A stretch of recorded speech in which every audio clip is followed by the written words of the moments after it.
येणाऱ्या 22 सप्टेंबर पासून नवरात्र उत्सवाला सुरुवात होत आहे आणि मंदिरे समितीमार्फत त्याची तयारी सुरू आहे।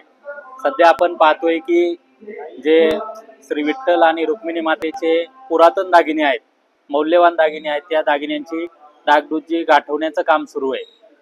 या नवरात्र उत्सवामध्ये सकाळपासून संध्याकाळपर्यंत विविध कार्यक्रमांचं आयोजन सुद्धा मंदिरे समितीमार्फत केलेलं आहे।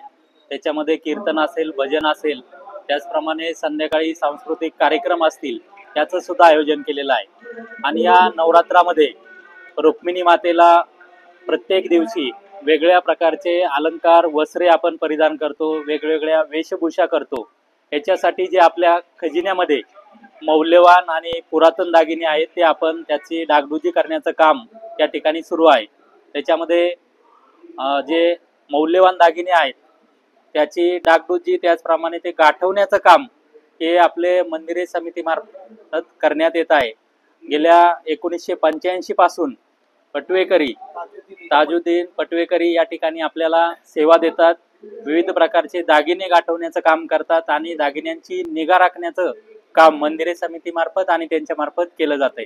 आपण पाहतोय की बाजीराव कंठी असेल, कौस्तुभमणी असेल, शिंदे हार असेल, पुतळी हार आहे, असे मौल्यवान दागिने आहेत। त्याच्यामध्ये हिरे, माणिक, मोती, पाचू आणि सोनं अशा प्रकारचे धातूंचा वापर करून या ठिकाणी ते दागिने बनवलेले आहेत। अतिशय प्राचीन आणि पुरातन दागिने, असे दागिने सुद्धा त्यांची किंमत सुद्धा करणं या काळात शक्य नाही किंवा बनवणं सुद्धा शक्य नाही, असे हार आपण या ठिकाणी पाहतोय। छत्रपती शिवाजी महाराज असतील, त्याचप्रमाणे शिंदे घराणा असेल, होळकर घराणा असेल, त्याचप्रमाणे पेशवेकालीन सुद्धा या ठिकाणी दागिने रुक्मिणी मातेला परिधान आपण त्यावेळेस त्यांनी आपल्याला दिलेले आहेत, अर्पण केलेले आहेत। हे दागिने जतन करण्याचं, त्याचप्रमाणे ते चांगले दिसावेत, चांगले राहावेत म्हणून मंदिरे समितीमार्फत हे काम सुरू आहे।